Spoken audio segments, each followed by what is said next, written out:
It didn't look pretty, but I don't see very many 39-year-old men out here on a field doing sprints, let alone doing much activity. Yeah, I'm out of breath, but I'm not sitting from the stands running my mouth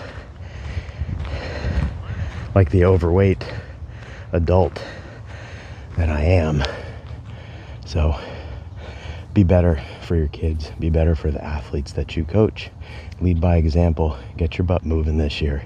Get out, learn how to do some sprints, get better at those push-ups that you still stink at, because this coach is watching.